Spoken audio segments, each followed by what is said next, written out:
ಬಸವಲಿಂಗ ನಮ್ಮ ಉಪಸ್ಥಿತರಾದಂಥ ಎಲ್ಲ ಶರಣು ಬಂಧುಗಳಿಗೆ ಶರಣು.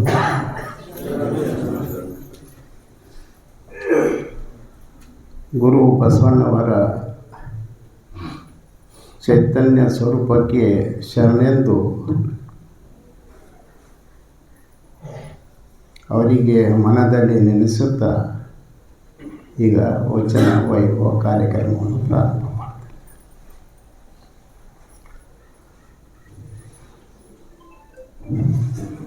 ನಮ್ಮ ಬಸವ ತತ್ವದಲ್ಲಿ ಮುಖ್ಯವಾಗಿ ಭಾಳ ಮಂದಿಗೆ ಇದ್ರ ವಿಷಯದಾಗ ಸ್ವಲ್ಪ ಸರಿಯಾಗಿ ತಿಳಿದಿಲ್ಲ. 3 ಘಟಕಗಳು ಅವು ನಮ್ಮಲ್ಲಿ. ಏನಂದ್ರೆ ಅರಿವು, ಆಚಾರ, ಅನುಭವ. ನೆನಪಿಕ್ರಿ ನೀವು.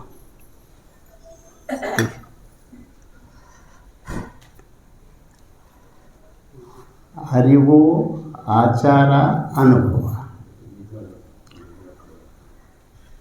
ಅಂದ್ರೆ ಮನುಷ್ಯ ಜ್ಞಾನವನ್ನು ಪಡೆಯಬೇಕು, ಪಡೆದು ಅದರಂತೆ ಆಚರಣೆ ಮಾಡಬೇಕು ಮತ್ತು ಅದರ ಅನುಭೂತಿಯನ್ನು ಪಡೆಯಬೇಕು. ಇದು 3 ತತ್ವಗಳು ಮೂಲವಾದವು. ನಿಮ್ಗೆ ಹೇಳ್ತೀನಿ. ಅದರ ಇರೋ ಆಚಾರ ಎಂಬುದು ಭಾಳ ದೊಡ್ಡ ಮುಖ್ಯವಾದಂಥ ತತ್ವ. ಆಚಾರ ಎಂಬುದು ಈ ಆಚಾರದಲ್ಲಿ ನಾವು ಆಲೋಚನೆ ಮಾಡಿದ್ರೆ ಈಗ ಒಂದೊಂದು ಪದ್ಧತಿಯಲ್ಲಿ ನಮ್ಮಲ್ಲಿ 5 ಆಚಾರಗಳು ಬರ್ತಾವೆ. ಅದಕ್ಕೆ ಪಂಚಾಚಾರ ಅಂತಾರೆ. ಅದು ಮುಂದೆ ಹೇಳ್ತೀನಿ ನೀವು ನಾನು. ಆದ್ರೆ ಈಗ ಬುದ್ಧದ ಬಗ್ಗೆ ಒಂದು ಮುಖ್ಯವಾದ ಆಚಾರಗಳವ. ಬುದ್ಧಂ ಶರಣಂ ಗಚ್ಚಾಮಿ ಅಂದ್ರೆ ಒಂದು ರೀತಿಯಿಂದ ಬುದ್ಧಿಯನ್ನು ಉಪಯೋಗ ಮಾಡಿ ಶರಣಗತಿಯಾಗಿ ತನ್ನ ಜೀವನವನ್ನು ನಡೆಸಬೇಕು. ಇದು ಬುದ್ಧಂ ಶರಣಂ ಗಚ್ಚಾಮಿ. ಮತ್ತು ಇನ್ನೊಂದು ಅಜ್ಞಾನವನ್ನು ಕಳೆದು ಜ್ಞಾನದಿಂದ ಬದುಕಬೇಕು. ನೀವು ಬುದ್ಧ ಸಿದ್ಧಾಂತಗಳು ಹೇಳ್ತೀನಿ. ಅಜ್ಞಾನವನ್ನು ಕಳೆದು ಜ್ಞಾನದಿಂದ ಬದುಕಬೇಕು, ಸೇವಕನಾಗಿ ಬದುಕಬೇಕು ಮತ್ತು ಚಂದ ಒಳ್ಳೆಯ ಧರ್ಮವನ್ನು ಆಶ್ರಯಿಸಬೇಕಂದ್ರೆ ಅವ್ರದ್ದೊಂದು ಆಚಾರ. ಇದೇ ರೀತಿ ಜೈನ ಧರ್ಮದಲ್ಲಿ ಇದು ಯಾಕೆ ಹೇಳ್ತೀನಿ ಅಂದ್ರೆ ಅವ್ರದ್ದು ಏನದ ಫರಕ್ಕು ನಮ್ಮದು ಏನದ ಫರಕ್ ಎಂಬ ಸಲಕ್ಕೆ ಎಲ್ಲರಿಗೆ ತಿಳಿಸಲಿಕ್ಕೆ ಹೇಳ್ತೀನಿ ನಾನು. ಸಮಯಕ್ಕೆ ದರ್ಶನ, ಸಮಯಕ್ಕೆ ಜ್ಞಾನ, ಸಮಯಕ್ಕೆ ಜೀವನ ಅಂದ್ರೆ ಎಲ್ಲರಿಂದ ಸಮಾನವಾಗಿರಬೇಕು. ಎಲ್ಲರಿಗೆ ಏನಾದ ಜ್ಞಾನ ಪಡಿಬೇಕು. ಅದೇ ಸಮಯಕ್ಕೆ ಎಲ್ಲರಿಂದ ಕೂಡಿ ಬದುಕಬೇಕೆಂಬುದೇ ಜೈನ ಧರ್ಮದ ಒಂದು ಸಿದ್ಧಾಂತ. ಇನ್ನು ಮುಸ್ಲಿಂ ಧರ್ಮ ಬಂದರೆ ನಾವು ಅಲ್ಲಿ ಅವರಲ್ಲಿ ಒಂದು ಕಟ್ಟಡವಾದಂಥ ಒಂದು ಪದ್ಧತಿ ಐತಿ ಮುಸ್ಲಿಂ ಧರ್ಮದಲ್ಲಿ. ಏನಂದ್ರೆ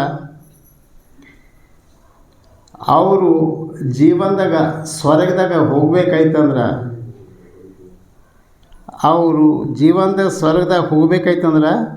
ಅದಕ್ಕೆ ಜಮಾತ್-ಎ ತಬ್ಲಿಕ್ ಅಂತಾರೆ ಅವರು. ಜಮಾತ್-ಎ ತಬ್ಲಿಕ್ ಅಂದ್ರೆ ಜೀವನದಾಗ ಒಂದು ಮನೆಗೆ ಒಬ್ಬರಾದರೂ ಏನಾದ್ರೆ ಜಮಾತ್-ಎ ತಬ್ಲಿಕ್ ಏನಾದ್ರೆ ಪ್ರಚಾರ ಅಂದ್ರೆ ಧರ್ಮ ಪ್ರಚಾರ ಸರಿಯಾಗಿ ಮಾಡ್ಲಿಕ್ಕೆ ಹೋದರೆ ಅವರು ಸ್ವರ್ಗದಾಗ ಹೋಗ್ತಾರ, ಎಲ್ಲೋ ನರಕದಾಗ ಹೋಗ್ತಾರ ಅಂತಂದು ಇಂಥದ್ದೊಂದು ಆಲೋಚನೆ ಯಾರ್ದು ತುರ್ಕುರು ಬಳಿ, ಮುಸ್ಲಿಂ ಬಳಿ ಇದು ಸಿದ್ಧಾಂತ. ಆದ್ರೆ ನಮ್ಮಲ್ಲಿ ಒಂದು 5 ಆಚಾರಗಳು ನಮ್ಮ ಬಸವ ಧರ್ಮ ಬಳಿ. ಅದು 5 ಆಚಾರಗಳು ನಮ್ಮ ಚನ್ನಬಸವಣ್ಣವರು ಭಾಳ ಚೆನ್ನಾಗಿ ಹೇಳ್ಯಾರ. ಲಿಂಗವಿಲ್ಲದೆ ಅನ್ಯವನೇ ಅರಿಯದಿಲ್ಲದೆ ಲಿಂಗಾಚಾರ, ಸಜ್ಜನರ ಕಾಯದಲ್ಲಿ ತಂದು ಗುರುಲಿಂಗ ಜಂಗಮವನ್ನು ನೀಡಿ ಸದ್ಯಶುದ್ಧನಾಗುವುದೇ ಸದಾಚಾರ, ಶಿವಭಕ್ತರಲ್ಲಿ ಕುಲಗೋತ್ರ ಜಾತಿ ವರ್ಣಾಶ್ರಮನು ಅವರ ಒಕ್ಕದ ಕೊಂಬುದೇ ಶಿವಾಚಾರ. ಶಿವಾಚಾರದ ನಿಂದೆ ಕೇಳದಿವುದೇ ಗಣಾಚಾರ. ಹಿಂಗೆ ಶಿವಶರಣರ ಹಿರಿಯರಾಗಿ ತಾನೇ ಕಿರಿಯರಾಗಿ ಭಯಭಕ್ತಿಯಿಂದ ಆಚರಿಸುವುದೇ ಭೃತ್ತಾಚಾರ. ಇದು ಒಂದು ನಮ್ಮ ಪದ್ಧತಿ. ಆದ್ರೆ ಇದಕ್ಕೆ ನಾವು ಏನಂತಾರಂದ್ರೆ ಅಷ್ಟಾಚರಣ ಅಂಗ, ಶಟಸ್ಥಳ ಆತ್ಮ, ಪಂಚಾಚಾರ್ಯ ಪ್ರಾಣ. ಇದಕ್ಕೆ ಅಷ್ಟಾವರಣ ಅಂಗವಿಲ್ಲದೆ ಪ್ರಾಣ ಇರೋದು, ಪ್ರಾಣ ಇರದೆ ಏನದಲ್ಲ ಆತ್ಮ ಇರೋದು. ಹಿಂಗೆ 2-3 ಕೆಲಗಳ ಒಂದು ಸಂಬಂಧ ಅದ. ಆಚಾರ ಅಂದರೆ ಏನು? ನಾವು ಒಂದು ಪದ್ಧತಿಯಿಂದ ಆ ದೇವನನ್ನು ಸ್ಮರಿಸುತ್ತಾ ಎಲ್ಲ ಕಾರ್ಯಗಳನ್ನು ಮಾಡ್ತಾ ಇರಬೇಕು. ಒಳ್ಳೆಯ ಕಾರ್ಯಗಳನ್ನು ಮಾಡಬೇಕು ಅಂದಾಗ ಅದು ವಿಚಾರಯುಕ್ತ ಆದಂಥ ಕಾರ್ಯ ಇರಬೇಕು. ವಿಚಾರಯುಕ್ತಿ ಇಲ್ಲದೆ ಯಾವುದರ ಕಾರ್ಯ ಮಾಡಿದ್ರೆ ಅದಕ್ಕೆ ಆಚಾರ ಅಂತಂಬೋದು. ವಿಚಾರ ಕ್ರಿಯೆನೇ ಆಚಾರ. ವಿಚಾರದಿಂದ ಯಾವುದು ಸುಜ್ಞಾನದಿಂದ ಯಾರು ಕೆಲಸ ಮಾಡ್ತಾರ ಅದಕ್ಕೇನದಲ್ಲ ಆಚಾರ ಅಂತಂತಾರೆ. ಇನ್ನು ಮುಂದೆ ಬರೋಣ. ಈ ಇದರಲ್ಲಿ ಒಂದು ಮುಖ್ಯವಾಗಿ ಲಿಂಗಾಚಾರ. ಲಿಂಗವನ್ನಲ್ಲದೆ ಅನ್ಯವನ್ನು ಅರಿಯುವುದೇ ಲಿಂಗಾಚಾರ. ಸೃಷ್ಟಿದಾಗ ದೇವರು ಒಂದು ಸೃಷ್ಟಿ ಉತ್ಪನ್ನ ಮಾಡ್ಯಾನ. ಸೃಷ್ಟಿ ಉತ್ಪನ್ನ ಮಾಡ್ಯಾನಂದ್ರೆ ಅದು ಹ್ಯಾಂಗಾಗ್ಯದ, ಯಾರು ಮಾಡ್ಯಾರ ಯಾರಿಲ್ಲ, ಯಾರು ಭೀ ಇದಕ್ಕೇನಾದ್ರೆ ಹೇಳ್ಸಕ್ಕಾಗಿಲ್ಲ. ಅದಕ್ಕೆ ದೊಡ್ಡ ಸೈನ್ಸ್ದವ್ರು ಭೀ ಏನಂತಾರಂದ್ರೆ ಇದು ಹ್ಯಾಂಗೆ ಉತ್ಪನ್ನ ಆಗ್ಯದ ಸೃಷ್ಟಿ, ಬ್ರಹ್ಮಾಂಡ ಹ್ಯಾಂಗದ, ಎಂಥ ದೊಡ್ಡ ಸೈನ್ಸ್ದವ್ರು ಭೀ ಏನದ ತಿಳಿದು ಹೊಂಟದ. ಇದು ಸೃಷ್ಟಿ ಉತ್ಪನ್ನ ಇದ್ರದ್ದು ಅರ್ಥನೇ ಆಗಲ್ಲ ಹೊಂಟದ ನಮ್ಗೆ. ಹ್ಯಾಂಗಾಯಿತು, ಏನಾಯಿತು, ಎಕಡೆ ಆಯಿತು ಅಂಬೋದು ಏನು ತಿಳಿದು ಯಾರು ಭೀ ದಾವ ಕೊಟ್ಟು ಹೇಳೋದಕ್ಕೆ ಸೃಷ್ಟಿ ಉತ್ಪನ್ನ ಹಿಂಗೆ ಆಗ್ಯದ ಅಂತಂದು ಯಾರು ಹೇಳೋದು ಜಗತ್ತಿನ. ಯಾಕಂದ್ರೆ ಬ್ರಹ್ಮಾಂಡ ಇಷ್ಟು ಅಪಾರವಾದ ಬ್ರಹ್ಮಾಂಡದ. ಇದೇ ಒಂದು ಸೂರ್ಯ ತಗೋರಿ ಇಂಥವು ಲಕ್ಷಾಂತರ ಗಟ್ಟಲೆ ಸೂರ್ಯಗಳವ ಒಂದು ಬ್ರಹ್ಮಾಂಡದಾಗ ಅಂಥದ್ದು. ಅಂದ್ರೆ ಅದು ಹ್ಯಾಂಗೆ ಉತ್ಪನ್ನ ಆಗ್ಯದ ಏನಾಗ್ಯದ ಅದು ತಿಳಿದು ಅಸಲಿಕೆ ಮನುಷ್ಯ ಏನಂತನಂದ್ರೆ ಅದಕ್ಕೊಂದು ಹೆಸರಿಕ್ಯಾನ. ಏವನಿಕ್ಯಾನಂದ್ರೆ ದೇವರು ಅಂತ ಒಂದು ಹೆಸರಿಕ್ಯಾನ ಮನುಷ್ಯ. ಅದಕ್ಕೆ ಒಂದು ದೇವ್ರು ಅಂತ ಹೆಸರಿಕ್ಯಾನ. ದೇವರು ಅಂದರೆ ಏನಂದ್ರೆ ಒಂದು ಪ್ರಕಾಶಮಾನವಾದಂಥ ಇಂಥ ಪ್ರಕಾಶಮಾನವಾದಂಥಕ್ಕೆ ದಿವ್ಯ ಶಕ್ತಿ ಉಳ್ಳಂಥದ್ದು ಯಾವುದದ ಅದಕ್ಕೆ ದೇವರು. ದೇವ ಅಂದ್ರೆ ಪ್ರಕಾಶಮಾನ, ದಿವ್ಯ ಶಕ್ತಿ ಉಳ್ಳಂಥದಕ್ಕೆ ದೇವರು ಅಂತಂತಾರೆ. ಅಂಥ ದಿವ್ಯ ಶಕ್ತಿಮಾನಕ್ಕೆ ಏನದಲ್ಲ ನಾವು ಹ್ಯಾಂಗೆ ಪೂಜೆ ಮಾಡಬೇಕು ಹ್ಯಾಂಗಿಲ್ಲ. ಎಲ್ಲ ಧರ್ಮದಲ್ಲಿ ಬೇರೆ ಬೇರೆ ಬೇರೆ ಬೇರೆ ಬೇರೆ ದೇವತೆಗಳವ. ನಮ್ಮಲ್ಲಿ 64 ಲಕ್ಷ ದೇವತೆಗಳು ನಮ್ಮಲ್ಲಿ ಹಿಂದೂ ಧರ್ಮದಲ್ಲಿ ಅವ. ಆದರೆ ಎದಕ್ಕೆ ಪೂಜೆ ಮಾಡಬೇಕು ನಾವು ಭಾಳ ಸಮಸ್ಯೆ ಅದ ಅಂತೇಳಿ ಈ ಸಮಸ್ಯೆ ಕಂಡು ಹಿಡಿಬೇಕು. ಆದರೆ ಆದ ಒಂದು ಶಕ್ತಿ ಯಾವುದು, ಆ ಶಕ್ತಿಗೆ ನಾವು ಹ್ಯಾಂಗೆ ಕಂಡು ಹಿಡಿಬೇಕು, ಪೂಜೆ ಮಾಡಬೇಕು. ಕಣ್ಣಿಗೆ ಕಾಣಿಸೋದು ಪರವಾಗಿಲ್ಲ, ಅದು ತನ್ನ ಆತ್ಮಶಕ್ತಿಯಿಂದ ನಾವು ಹ್ಯಾಂಗೆ ತಿಳಿಬೇಕೆಂಬ ಸಲಕ್ಕೆ ಒಂದು ಸುಲಭ ರೀತಿಯಿಂದ ನಮ್ಮ ಬಸವಣ್ಣರು ಅದಕ್ಕೆ ಏನದಲ್ಲ ಒಂದು ಲಿಂಗ ಅಂತ ಏನದ ಇಷ್ಟಲಿಂಗ ಅಂತ ಪರಿಕಲ್ಪನೆ ಕೊಟ್ಟರು ಅವರು. ಯಾರು? ಬಸವಣ್ಣವರು. ಸೃಷ್ಟಿ ಹ್ಯಾಂಗದ ಗೋಲದ ಅದೇ ರೀತಿ ಲಿಂಗವೂ ಏನದಲ್ಲ ಇಷ್ಟಲಿಂಗವೂ ಏನದ ಗೋಲಾಕಾರ ಕೊಟ್ಟರು ಅವರು. ಗೋಲ ಆಕಾರ ಕೊಟ್ಟರ ಅದ್ರೊಳಗೆ ಆ ಇಷ್ಟಲಿಂಗದಾಗ ಎಲ್ಲ ಅದಾರೋಗ. ನಿಮ್ಮ ಮಹಾತ್ಮರು ಎಲ್ಲ ಮಹಾತ್ಮರು ಅದಾರೋಗ. ಸಾಯಿಬಾಬಾ ತಗೋರಿ, ಬ್ಯಾರೆ ವೆಂಕಟೇಶ್ವರ ತಗೋರಿ, ಅವು ತಗೋರಿ ಇವು ತಗೋರಿ, ಎಲ್ಲ ಬ್ರಹ್ಮಾಂಡ ಸ್ವರೂಪದೇ ಇಷ್ಟಲಿಂಗ. ಅವಕ್ಕೆಲ್ಲ ನಾವು ಬೇರೆ ಬೇರೆ ಬೇರೆ ಬೇರೆ ಜಾಗ ದೇವ್ರಿಗೆ ಹೋಗೋ ಜರುರತ್ತಿಲ್ಲ. ನೀವೆಲ್ಲಿ ಇಷ್ಟಲಿಂಗ ಏನದ ಬ್ರಹ್ಮಾಂಡ ಸ್ವರೂಪದ. ಅದಕ್ಕೆ ನಾವು ಪೂಜಿಸಿದ್ರೆ ಎಲ್ಲ ಮಹಾತ್ಮರಿಗೆ ಪೂಜಿಸಿದಂಗೆ ಆಯ್ತದ. ನೆನಪಿಗೆ ನೀವು ಇಷ್ಟಲಿಂಗ ಪೂಜಿಸ್ದೇವಂದ್ರೆ ಎಲ್ಲ ಬ್ರಹ್ಮಾಂಡದಾಗ ಇರುವಂಥ ಎಲ್ಲ ದೇವರಿಗೆ ಮಹಾತ್ಮರಿಗೆ ಎಲ್ಲರಿಗೂ ಪೂಜಿಸಿದಂಗೆ ಆಯ್ತದ. ಅದೊಂದು ಭಾಳ ದೊಡ್ಡ ಪರಿಕಲ್ಪನೆ ಕೊಟ್ಟರೆ ಇಂಥ ವಿಚಾರ ನಿಮ್ಮ ವಿಶ್ವದಾಗ ಎಲ್ಲಿ ಸಿಗಲ್ಲ, ನಿಮ್ಗೆ ಎಲ್ಲಿ ಸಿಗಲ್ಲ. ಈ ಇಷ್ಟಲಿಂಗದಿಂದ ಏನದಲ್ಲ ನಮ್ಮದು ನಾವು ತಿಳ್ಕೊಬೇಕು, ಶಿವಯೋಗದಿಂದ ನಮ್ಮದು ನಾವು ತಿಳ್ಕೊಬೇಕು. ಅದು ಇಷ್ಟಲಿಂಗ ಅಸಲಿಕೆ. ಅದಕ್ಕೇನದಲ್ಲ ಇಷ್ಟಲಿಂಗ ದೇವರು ಒಬ್ಬನೇ ಹಣ ಅಂಬೋದು ಒಂದು ಅವ್ರ ಕಲ್ಪನೆ. ಹೀಗೆ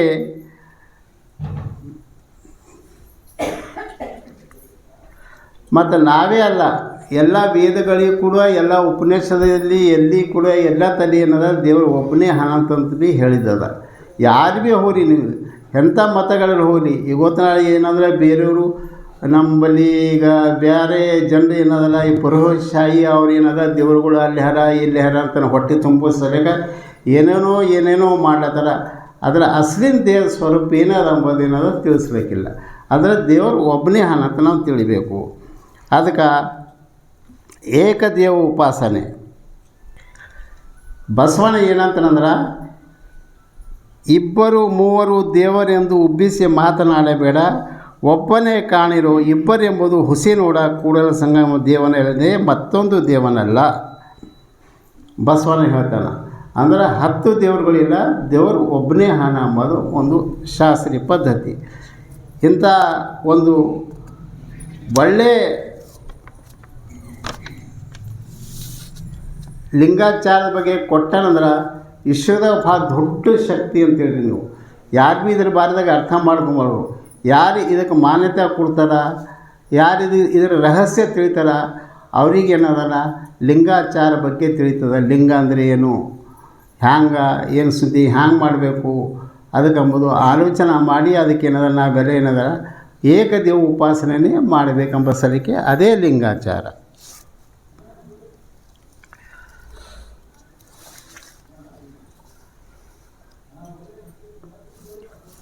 ಇನ್ನು ಸದಾಚಾರ.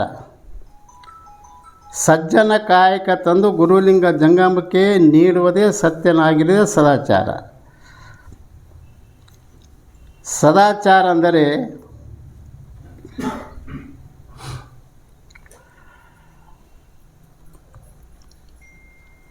ಸತ್ತಾಚಾರ, ಒಳ್ಳೆಯ ಆಚಾರಗಳನ್ನ ನಾವು ಇಕ್ಕಬೇಕು, ಒಳ್ಳೆಯ ಆಚಾರದಿಂದ ನಡೆಯಬೇಕು.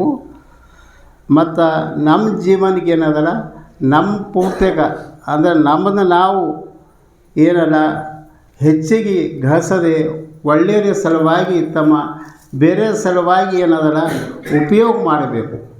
ಅಂಥ ಒಳ್ಳೆಯ ಗುಣಗಳು ನಾವು ಅಳವಡಿಸಿಕೊಳ್ಳಬೇಕು.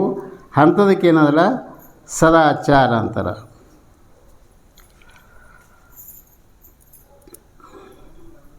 ಮತ್ತು ಈ ಸದಾಚಾರದಲ್ಲಿ ಕಾಯಕ ಬರ್ತದೆ. ಸತ್ಯಶುದ್ಧವಾಗಿ ಕಾಯಕ ಮಾಡಬೇಕು. ಮತ್ತು ಅದೇನಲ್ಲ ಸತ್ಯಶುದ್ಧ ಕಾಯಕ ಮಾಡಿ ಅದರಂತೆ ಏನದಲ್ಲ ನಾವು ನಡೆಯಬೇಕು. ಆ ಸತ್ಯಶುದ್ಧ ಕಾಯಕ ಮಾಡಿದಾಗ ಏನದಲ್ಲ ಅದು ಒಂಥರದ ಏನದಲ್ಲ ಮತ್ತು ಅದಕ್ಕೆ ದಾಸೋಹ ರೂಪದಲ್ಲಿ ಕೊಡಬೇಕು. ಅದೊಂದು ಪದ್ಧತಿ ನಮ್ಮ ಜೀವನದಾಗ ಮಾಡಿ ಇಟ್ಕೋಬೇಕು. ಅಂದರೆ ನಮ್ಮ ಜೀವನ ಒಂದು ಸದಾಚಾರದಲ್ಲಿ ನಡೀತದ ಅಂತಂಬೋದು ಒಂದು ಉದ್ದೇಶ. ಇದೇ ರೀತಿ ಮನುಷ್ಯ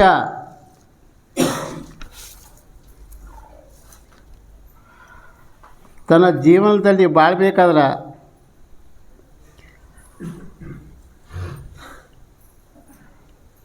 ಯಾರಿಗೆ ಏನಾರ ಹಾನಿ ಮಾಡದೆ ಒಳ್ಳೆಯ ರೀತಿಯಿಂದ ಬದುಕಬೇಕು.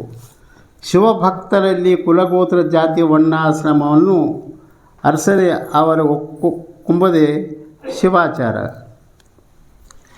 ಎಲ್ಲರನ್ನು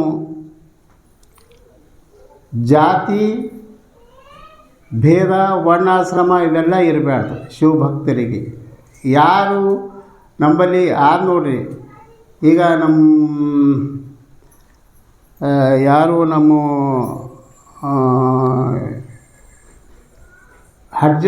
ಹಡೇಕರ್ ಮಂಜಪ್ಪನವರು ಅವರು ಬೇರೆ ಕುಲದವ್ರು ಇದ್ದರೆ ಏನದಲ್ಲ ಖಾಲಿ ಒಂದೇ ವಚನ ಮೇಲೆ ಏನದಲ್ಲ ಅವರು ನಮ್ಮ ಧರ್ಮವನ್ನು ಸ್ವೀಕಾರ ಮಾಡ್ತಾರೆ.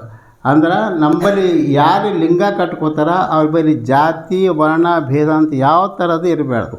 ಯಾವ ಕುಲದವ್ರು ಇರಲಿ, ಲಿಂಗ ಕಟ್ಕೊಂಡ್ರೆ ಆಗ ಹೋಯ್ತವರು ಲಿಂಗಾಯತರು, ಬಸವ ಧರ್ಮದವರು ಅಂತ ತಿಳಿಬೇಕು ನಾವು. ಅವರಿಗೆ ಈ ಜಾತಿ ಆ ಜಾತಿ ಅಂತ ಅಲ್ಲಕ್ಕೆ ಹೋಗಬಾರ್ದು ನಾವು, ಅದು ಭಾಳ ತಪ್ಪು. ಖಾಲಿ ಒಂದೇ ವಚನ ಅಂದ್ರೆ ಅದೇನು, ದಾಸಿಪುತ್ರನಾಗಲಿ ವೇಷಪುತ್ರನಾಗಲಿ ಶಿವದೀಕ್ಷೆಯಾದ ಬಳಿಕ ಸಾಕ್ಷಾತ್ ಶಿವನೆಂದು ವಂದಿಸಿ ಪೂಜಿಸಿ ಪಾದೋದಕ ಪ್ರಸಾದ ಕೊಂಬುದೇ ಯೋಗ ಅಲ್ಲದೆ ಉದಾಸೀನವ ಮಾಡಿ ಬಿಡುವವರಿಗೆ ಪಂಚಮಹಾಪಾತಕ ಕಾರಣ ಕೂಡಲ ಸಂಗಮ ದೇವ. ಒಬ್ಬ ದಾಸಿಪುತ್ರ ಬೇರೆ ಕುಲದವ್ರು ಇದ್ದೀವಿ ಏನದಲ್ಲ, ಅವ್ರಿಗೆ ಎಂಥ ಚಂದ ಅಂತ ನೋಡ್ರಿ. ಅವರು ನಮ್ಮ ಬಸವಣ್ಣವರು ಅವು ಯಾವ ಕುಲದವನಿರಲಿ ಎಕಡೆ ಇರಲಿ, ಲಿಂಗ ಪೂಜೆ ಯಾರು ಲಿಂಗ ದೀಕ್ಷಾ ತಗೋತಾರ ಅವರೆಲ್ಲ ದೇವಸ್ವರೂಪರು, ಅವರು ದೇವಸ್ವರೂಪರು. ಅವ್ರಿಗೆ ನಾವೇನೆಲ್ಲ ಶರಣ ಹೋದ್ರೂ ಭೀ ಕಡಿಮೆ ಅದ ಅಂತ ಹೇಳ್ತಾರೆ. ಇದೇ ರೀತಿ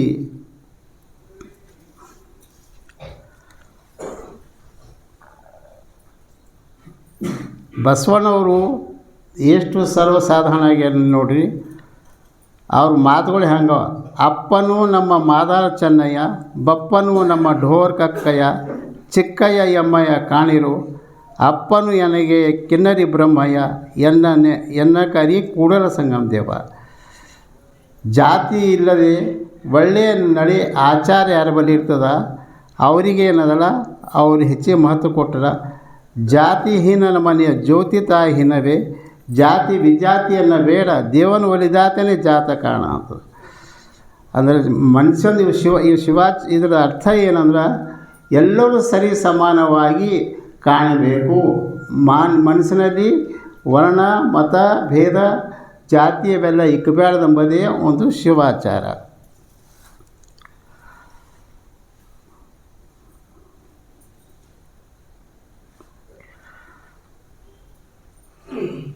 ಇನ್ನು ಗಣಾಚಾರ, ಶಿವಾಚಾರ ನಿಂದೆ ಕೇಳುವುದೇ ಗಣಾಚಾರ.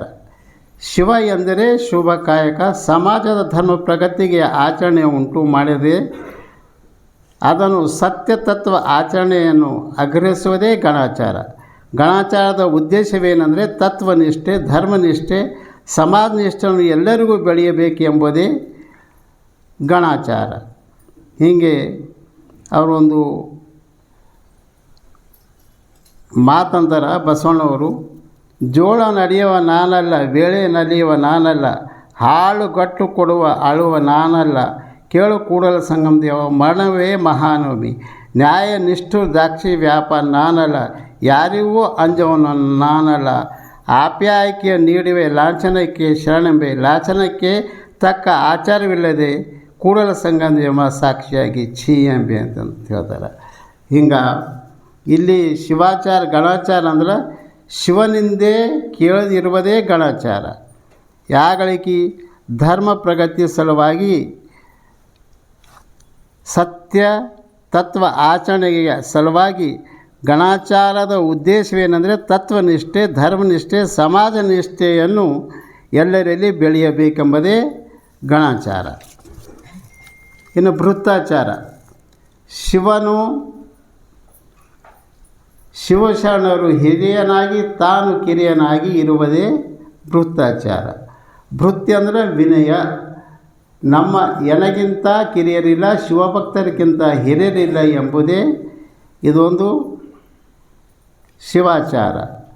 ಆದರೆ ನಾವು ಈ ತತ್ವಗಳು ನಾವು ಯಾಗಳಿಗೆ ಏನಂದ್ರೆ ಭಾಳ ಈಜಿ ತತ್ವಗಳವ, ಆದಷ್ಟು ಜೀವನದಲ್ಲಿ ನಾವು ಬಳಸ್ಕೋಬೇಕು. ಆದ್ರೆ ಮನುಷ್ಯ ಇದಕ್ಕೆ ಏನಾಗಬೇಕಾಯ್ತಂದ್ರೆ, ಒಬ್ಬ ಗ್ರೀಕ್ ಜ್ಞಾನಿ ಡಯೋಸಿನ್ ಅಂತ ಹೇಳ್ತಾನೆ, when I die then I realise ಅಂತಂದು.